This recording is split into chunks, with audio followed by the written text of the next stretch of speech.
Hello বন্ধুরা, কেমন আছো সবাই? আশা করছি তোমরা সবাই ভালো আছো আর আমিও ভালো আছি। এবার মনে হচ্ছে একটা চেয়ার কিনতেই হবে। ওই যে ঘূর্ণি চেয়ার থাকে না, ঘূর্ণি চেয়ার, সেই ঘূর্ণি চেয়ার একটা কিনতেই হবে।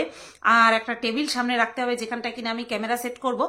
আর সাথে একটা লাইটও লাগবে, যাতে করে ফেসের উপরে আলোটা বেশ ভালো মতন পড়ে আর আমার ফেসটা চকচক চকচক করে। তো এখনকার যেই টপিক সেটা হলো বি সিরিয়াস টপিক। হ্যাঁ, মানে এখানে আমি বি সিরিয়াস কেন বলছি, সিরিয়াস টপিক তো অনেকে আলোচনা করি, তাই না? কিন্তু এমন একজনকে নিয়ে কাশি যে বাপের বাড়ি ঘুরতে এসছে, বাপের বাড়ির থেকে যাচ্ছেই না, বুঝতে পেরেছো তো? এই কাশির এই বাপের বাড়ির এলাকায় অবৈধ সম্পর্ক হয়েছে, সেই কারণের জন্য কাশি আমার এই বাপের বাড়িটা ছেড়ে, আমার গলাটা হচ্ছে তার বাপের বাড়ি, বছরে একবার করে আসে আর সারা বছর থেকে একদম লাস্টের দিকে যায়, আবার ঘুরে চলে আসে। মানে মনে হচ্ছে এই আশেপাশে কোনো কেশর সাথে প্রেম করছে আমার এই কাশিটা। যাই হোক, যাকে নিয়ে আমি সিরিয়াস টপিক বলছি তাকে নিয়ে আমি সবসময় খিল্লি উড়িয়ে ভিডিও করেছি, মানে খিল্লি উড়িয়ে অর্থাৎ মজা করে, খিল্লি উড়ানোটা ভুল হবে, মজা করে তাকে নিয়ে সবসময় ভিডিও করেছি। এবার তাকে নিয়েই আজকে সিরিয়াস টপিক করব, ওর জন্য বি সিরিয়াস, ঠিক আছে? তো প্রথমে বলি যে এই যে মিনার যে পার্সোনাল অ্যাসিস্ট্যান্ট, এখানে দেখলাম আমি মানে আমার সকালবেলার ভিডিওতে তনুশ্রীদি, মানে মিসেস বাঙালিয়ানা, সেই অ্যাকাউন্ট থেকে তনুশ্রীদি আমাকে একটা কমেন্ট করেছে, যেখানে বলেছে যে হ্যাঁ সত্যি তো আমি শুনলাম যে মিনা ভিডিও করা থেকে বিরত রাখবে, সেটা বলেনি, বিজনেস থেকে বিরত রাখবে নিজেকে, সেটা বলেছে। কিন্তু কোথায়?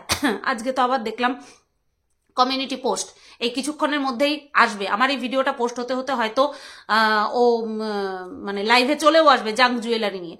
তাহলে মানুষ মিথ্যে কথা কেন বলে সেটা না বুঝি না। মানে এই একটা ভিডিওতে টাইটেলে ক্লিকবেট খেলে মানুষের মনের মধ্যে দ্বন্দ্ব ঢুকিয়ে দিল যে হয়তো ভিডিও বন্ধ করে রাখবে, চাপ হয়তো সামলাতে পারছে না, হয়তো ব্লগ ভিডিও দেবে না, তার জন্য এই কথাটা লিখেছে যে কটা দিন তোমাদের থেকে দূরে থাকবো।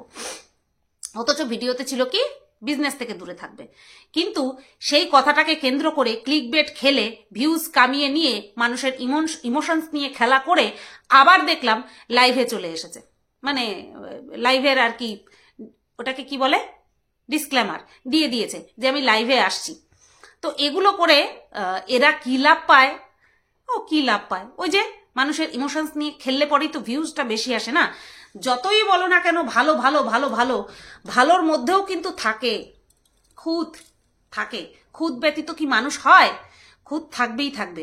আমি যখন একটা জিনিস কন্টিনিউ করব, সেটা কনফার্ম না হয়ে কেন আমি বলবো যে আমি এটা কন্টিনিউ করতে পারছি না? মানুষের মধ্যে ঢুকিয়ে দেবো একটা জিনিস, তাই না? বিজনেস করছে করুক না, চার হাত পায় পয়সা ইনকাম করছে করুক না, মানুষের ইমোশনস নিয়ে খেলার কি আছে? এমনিতে তো খেলেই, এমনিতে তো প্রত্যেকটা ক্রিয়েটার খেলেই, তারপরে আবার যদি এরকম মিথ্যে কথা বলেও খেলে, তাহলে কোথায় যাবে বলো ক্রিয়েটাররা? তো যাই হোক, পার্সোনাল অ্যাসিস্ট্যান্ট নিয়ে যে কথাটা বলছিলাম, যে বাঙালিয়ানার দিদিভাই তনুশ্রী দিভাই আমাকে এই কমেন্টটা করেছে যে সেও বুঝতে পারেনি। দেখেছো তো, এতক্ষণ কোনো কাশি ছিল না, কোনো কাশি ছিল না এতক্ষণ। যে সত্যি সত্যি কি বলতে চেয়েছে যাই হোক, সেটা বাদ দিলাম। এইবার একটা নতুন কথা শুনলাম, সেটা হচ্ছে এই যে যেই নাম্বারটা দেওয়া আছে, মিনা যেই নাম্বারটা বিজনেস পারপাস দিয়ে রেখেছে, তো সেই নাম্বারটা হচ্ছে মিনার পার্সোনাল অ্যাসিস্ট্যান্টের, ঠিক আছে? মিনার পিএর নাম্বার মিনা দিয়ে রেখেছে। এবার যেহেতু তনুশ্রীদি কমেন্টটা মানে কি বলবো, আমাকে পার্সোনালি করেনি কোনো মেসেজ, যেহেতু পাবলিক রয়েছে, তার জন্য আমি এই কমেন্টটা নিয়ে কথাটা বলছি, নতুবা কিন্তু বলতাম না। যে নাম্বারটা দেওয়া রয়েছে সেটা হলো পি এর নাম্বার। তো সেই নাম্বারে তনুশ্রী দিয়ে আর কি যোগাযোগ করার চেষ্টা করেছে। প্রথমে ফোন গেছে, হয়তো ফোনই করেছিল, হয়তো ফোন ধরেনি, হয়তো ভয়েস মেসেজের মাধ্যমে কথাবার্তা হয়েছে। তো প্রথমে যখন রিপ্লাইটা এসেছে তখন পিএ মারফত এসেছে, ঠিক আছে? পিএ মারফত রিপ্লাইটা এসেছে। তারপরে তনুশ্রীদি হচ্ছে মিনার সাথে কথা বলতে চেয়েছে, তো মিনা তখন উপস্থিত ছিল না। পরে আবার মিনার সঙ্গে কথোপকথন হয়েছে, সেটাও নাকি পিএ মারফতই হয়েছে। এবার এই পিএকে মিনা কেন সামনে আনছে না তার কারণ নাকি মিনা আগেই বলে দিয়েছে। অ্যাকচুয়ালি এই পিএ সংক্রান্ত ভিডিও যেটা কিনা মিনা করেছিল সেটা আমার দেখা হয়নি, সেই কারণের জন্যই যে যারা দেখেছে তারাই আমাকে কমেন্ট করে জানাচ্ছে যে মিনা তার পিএ সম্পর্কে এই কথা বলেছে। মিনা বলেছে যে তার পিএ খুবই বিশ্বস্ত একজন মানুষ এবং তাকে যদি ক্যামেরার সামনে আনে তাহলে তাকে নিয়েও কন্ট্রোভার্সি শুরু হয়ে যাবে। দেখো, এই যে বিশ্বস্ত মানুষ, আমরা কাকে বিশ্বস্ত বলবো? যাদেরকে আমরা একদম গোড়া থেকে চিনি বা যাদের সঙ্গে আমাদের সম্পর্কটা খুব গাঢ় তাদেরকে আমরা বলবো বিশ্বস্ত। তো মিনার এরকম সম্পর্কের মধ্যে আমরা শুধু কি দেখি? বাপের বাড়ির লোকজন ছাড়া আর কিছু দেখি না। আর যদি কোনো সম্পর্ক থেকে থাকে কারোর সাথে, সেটা ক্যামেরার আড়ালে রয়েছে। এইবার আমি পার্সোনালি মনে করি এই পিএ দীপ্ত ছাড়া আর কেউ নয়। আমি এটা পার্সোনালি ভীষণভাবে মনে করি, যে আমি যদিও বা জানি না, কিন্তু আমার এটা মনে হয় যে মিনার পিএ অন্য কেউ নয়, দীপ্ত। ঠিক আছে? এবং তাকে এই কারণেই ক্যামেরার সামনে আনছে না যে অনেক কষ্টে ওই সব নিয়ে কন্ট্রোভার্সি বন্ধ হয়েছে। ঠিক আছে? তো নতুন করে এটা আনলে পরে মিনাকে জুড়ে নানান রকম ভাবে কন্ট্রোভার্সি হবে, সেই কারণের জন্যই মিনা তার পিএকে ক্যামেরার সামনে আনছে না। নতুবা এটা খুব বেশি একটা শক্ত বিষয় নয় যে অনুমান করে বলা যে মিনার এই পিএটা কে। ঠিক আছে? তো যাই হোক, এই পিএর বিষয়টা নিয়ে গেল কথাবার্তা। এবার এই যে বৌদিকে নিয়ে যে আমি বললাম বি সিরিয়াস টপিক, সেটা হলো বৌদি একটা কথা বলেছে, দুটো কথা বলেছে যে আমাকে এই বাড়ি থেকে বের করে দেবে কে? কে আমাকে এই বাড়ি থেকে বের করে দেবে? আমি ছোটবেলা থেকেই এইরকম একটা সাজানো গোছানো ছোট্টখাট্ট বেডরুমের স্বপ্ন দেখেছি এবং এই বেডরুমের যা সমস্ত ইন্টেরিয়র ডিজাইন করা হয়েছে আর কি, ডেকোরেশন করা হয়েছে, সেটা আমার পছন্দ মতোই। ইভেন টয়লেটের দরজা থেকে শুরু করে ঝাড়বাতি, ওয়ালের colour, bed, each and everything বৌদির কথা মতনই আর কি ডিজাইন করে করা হয়েছে। তো এই কথাগুলি নিয়ে যখন আমি মজার ছলে ভিডিও বানিয়েছি, তখন একজন দিদিভাই একটা কমেন্ট করেছে। সেই কমেন্টটা মারাত্মক সিরিয়াস কমেন্ট, সেটা নিয়ে আমার অনেক কিছু বলার আছে। সেটার আগে আরো একজন দিদিভাই একটা কমেন্ট করেছে মিনার নিজের ননদকে নিয়ে। মিনার নিজের ননদকে, সেটা নিশ্চয়ই তোমরা জানো, কারণ এখনো কিন্তু মিনার অন্য কোনো জায়গায় বিয়ে হয়ে যায়নি।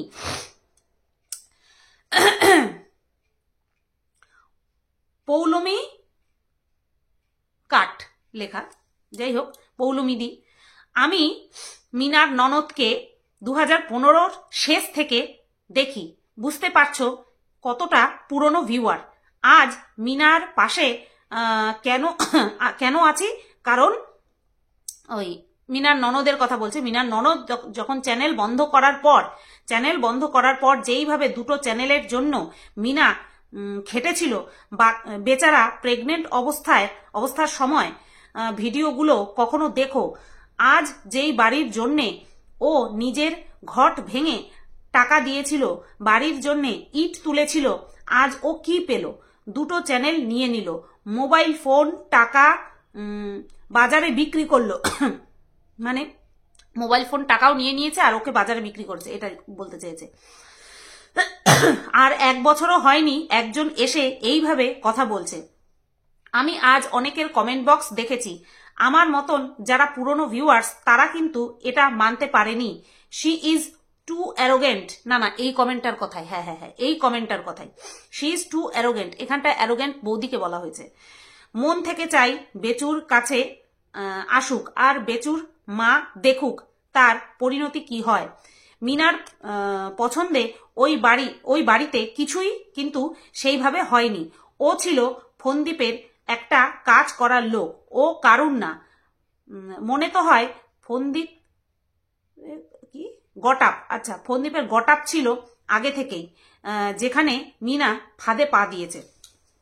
আমি এই দিদিভাইকে কেন্দ্র করে এই যে বৌদিকে অ্যারোগেন্ট বলা হয়েছে এবং মিনার কাছ থেকে যে সবকিছু ছিনিয়ে নেওয়া হয়েছে, এই বিষয়টা নিয়ে আমার কিছু বলার আছে।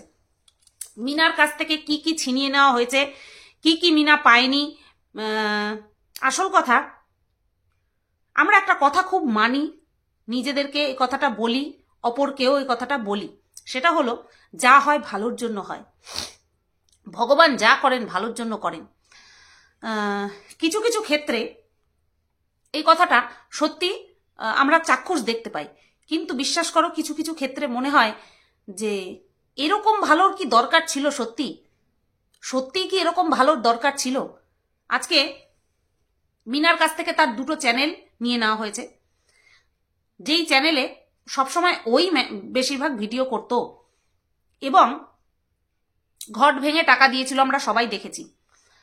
তারপরে ইট তুলেছিল, করেছে, মানে কি বলবো, ওই চ্যানেলের উপরে যা দায় দায়িত্ব ছিল 80% মিনা পালন করেছে, তাতে কোনো সন্দেহ নেই। এইবার এই যে মিনার কাছ থেকে যে ছিনিয়ে নেওয়া, মিনার কিছু না পাওয়া, মিনার ইচ্ছেতে টয়লেটটা পর্যন্ত হয়নি। মিনা যখন এই সমস্ত হওয়ার আগে বাপের বাড়িতে গেছিল, যখন মিনার জ্বর হলো, মানে এইসব ঘটনার সূত্রপাত, বাপের বাড়ি থেকে আসলো, দীঘা গেল, তারপরে এই যে যখন ঘর বাড়ি দেখাচ্ছিল, তখন কিন্তু মিনা পরিষ্কার করে বলেছিল যে ওই একটা বাথরুম পছন্দ হয়েছে, আর একটা বাথরুম ওর পছন্দ হয়নি। আমি জানি এটাও ওই ভিডিওর কন্টেন্ট ছিল, ঠিক আছে, ওটা কন্টেন্টই ছিল, কিন্তু তবুও এখন বোঝা যাচ্ছে যে মিনার পছন্দ মতন কিছুই হয়নি। ঠিক আছে, এটা এখন পুরো পরিষ্কার যে মিনার পছন্দ মতন কিছুই হয়নি। মিনার কাছে কোনো টাকা পয়সা থাকতো না, তার আলাদা অ্যাকাউন্ট বলতে যা ছিল ওই তো তার তো ভোগে গেল, সেই টাকাগুলো সব আত্মসাৎ করেছে বেচু।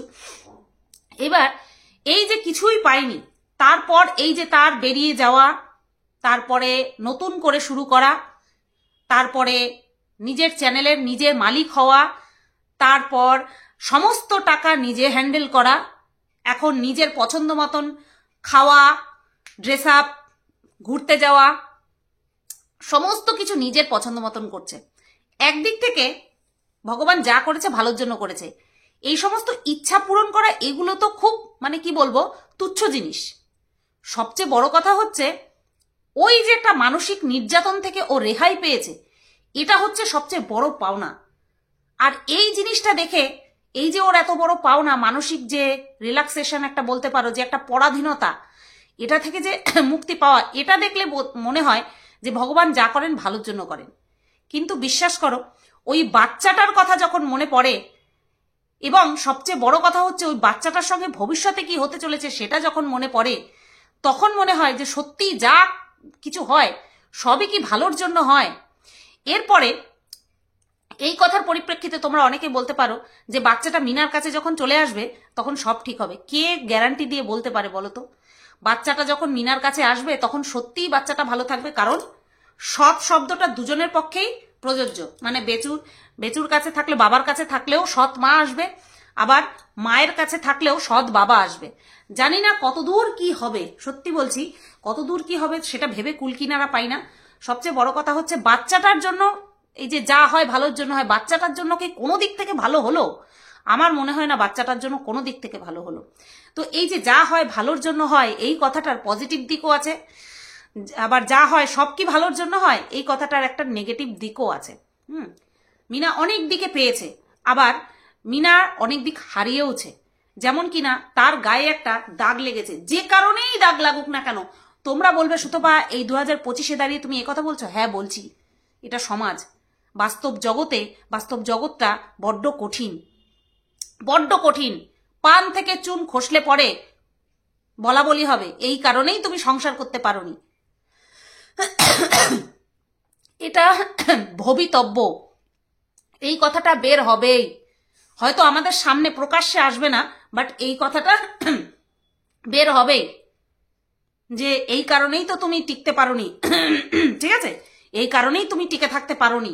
এইরকম নানান রকম কথার সম্মুখীন হতে হবে। আর তারপরে তোমার মানে ভবিষ্যতে যদি সবকিছু ভালো হয় তো ভালো, খুবই ভালো, আর যদি খারাপ হয়, ওই মানে একটা তো বিষ গিলে এসেছে, এর পরের বারের বিষ আজন্ম গিলতে হবে, যদি কিছু ভুল ভ্রান্তি হয় তো, ঠিক আছে। এই কারণে যা হয় সবসময় ভালোর জন্য হয়, এটা আমরা বলতে পারি না। এই কারণের জন্যই বললাম বি সিরিয়াস টপিক এটা। এরপরে মিনা অবশ্যই ডিভোর্স কমপ্লিট হয়ে যাবে, অবশ্যই মিনা কাউকে জীবনসঙ্গী হিসেবে চুজ করবে, ঠিক আছে, কাউকে না কাউকে করবেই।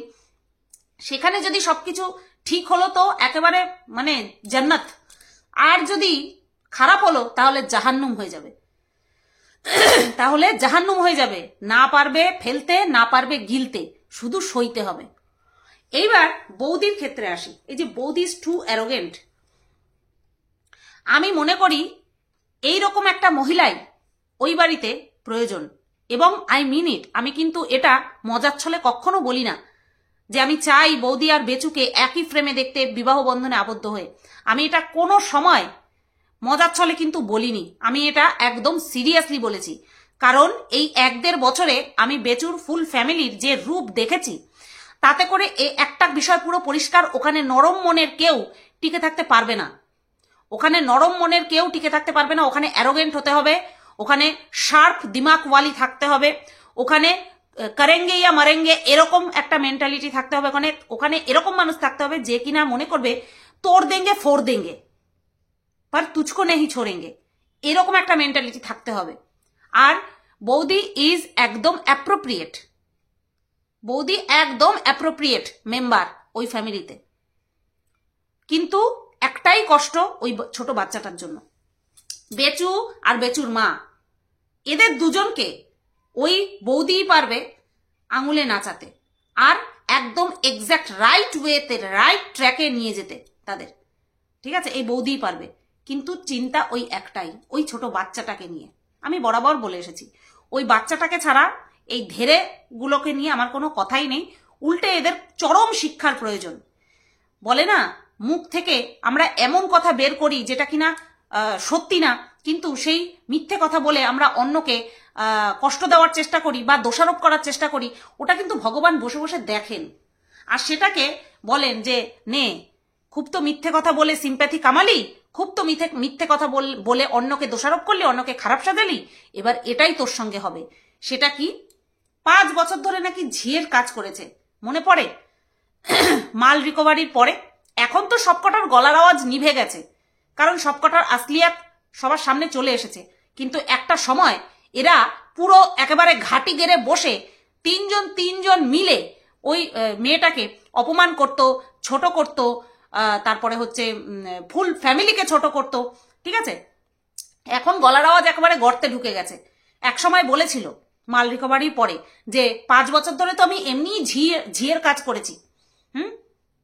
বেচু বলেছে, সাথে ওই পাল্টু পিসুও বলেছে যে কোনো কাজ করে না, সকাল 10টার সময় ঘুম থেকে ওঠে, কোনো কাজ করে না, কোনো কাজ ছিল না, শুধুমাত্র ভিডিও করা ছাড়া ওর আর কোনো কাজ ছিল না। তারপরেও ডেলি ভিডিও করতে চাইতো না। দেখো, সেগুলোই কিন্তু বাস্তবে পরিণত হয়েছে, হচ্ছে না, হয়ে গেছে। সেটা কি, বেচুর মাকে সত্যি ঝিয়ের মতন খাটতে হচ্ছে। তাকে এখন হেল্প করার মতনও কেউ নেই, কুটে বেটে এগিয়ে দেবে সেই রকম মানুষও কিন্তু নেই। সত্যি সত্যিই তাকে ঝিয়ের কাজ করতে হচ্ছে, তাকে ঘর বাড়ি পরিষ্কার করতে হচ্ছে। ঠিক আছে, বাদবাকি ক্যামেরার আড়ালে কি হচ্ছে না হচ্ছে সেটা তো আমাদের পক্ষে জানা সম্ভব না, আর জানতেও চাই না। ঝিয়ের কাজ সত্যি সত্যি করতে হচ্ছে, লাইনে চলে আসবে। তো বৌদিকে সত্যি সত্যি ওই বাড়িতে প্রয়োজন। যেই দুটো মেয়ের উপরে অত্যাচার হয়েছে, যে এই নিজেদের বাড়ির মেয়ে, এক হচ্ছে বেচুর দিদি আর এক হচ্ছে বেচুর বউ, এই দুটো মহিলার উপরে যেই অত্যাচার করেছে, সেই সমস্ত অত্যাচারের বদলা এই বৌদি নিয়ে নেবে। তাও কি বলতো, শেষ বয়সে, শেষ বয়সে। আর অনেকেই আমাকে একজন কমেন্ট করেছে, আমি তার কমেন্টটা না, মানে তাকে রিপ্লাই দিতে গেলে পাতার পর পাতা শেষ হয়ে যাবে, তার জন্য আমি তার কমেন্টটা রাখিইনি, কিন্তু কমেন্ট আমার মাথায় আছে। সে আমাকে লিখেছে যে তোমাকে কে বললো যে বেচু ওই মেয়েকেই বিয়ে করবে? তার মানে বেচু ক্যারেক্টারলেস? আজকে এই মেয়ে সঙ্গে কথা বলে, তার সঙ্গে ঘুরতে যায়, তার সঙ্গে গাড়ির মধ্যে রোম্যান্স করে, তারপরে তাকে ছেড়ে দেয়, বদনাম করিয়ে দেয়, তারপরে আরেকজনকে নিজেদের বাড়িতে এনে রাখে, রাত কাটায়, সিক্রেট রুমে কে রয়েছে গুলি মারো। কিন্তু সেদিন ছাদে রাত্রেবেলা শ্রাবণ মাসে সবুজ কাচের চুড়ি, হাতে মেহেন্দি, কে ছিল? এই ছিল। আংটি তার প্রমাণ, মেহেন্দির ডিজাইন তার প্রমাণ, বহুত প্রমাণ। তাহলে বেচুর কি তাহলে ক্যারেক্টার খারাপ? কি বলতে চাও? গলা উঁচু করে যে এখানে কমেন্ট করতে আসো, তার নামটা নিয়ে লজ্জা করে না? লজ্জা করে না এরকম একটা মানুষের হয়ে কথা বলতে আসো? লজ্জা করে না? নাকি লজ্জা বজ্জা সব জলাঞ্জলি দিয়ে ফেলেছো? হ্যাঁ, কে বললো বিয়ে করবে? ও চেখে বেড়ায় নাকি? সব মহিলাদেরকে ধরে ধরে চেখে বেড়ায়? তাহলে তো ক্যারেক্টারলেস। কে বললো বিয়ে করবে না? আপনি জেনে বসে রয়েছেন যে বিয়ে করবে না? আমরা জানি ওকে বিয়ে করতে হবে, ওকে ওই মেয়েকে বিয়ে করতে হবে, ও বাধ্য বিয়ে করতে, বাধ্য বিয়ে করতে। আর আমি তো মানে কি বলবো, আমি একবারে প্রার্থনা করি ভগবানের কাছে ওই মেয়েই আসুক, ওই মেয়ে দরকার ওই পরিবারে। অনেক খ্যামটা নাচিয়েছে, অনেক খ্যামটা নাচিয়েছে, এবার খ্যামটা নাচানো থামাতে হবে। বি সিরিয়াস টপিক এখানে শেষ করলাম। ভিডিওটা কেমন লাগলো, আমার মতামতের সঙ্গে তোমরাও সহমত কিনা অবশ্যই পোষণ করে জানিয়ে দিও কমেন্ট বক্সে। Tata, good night.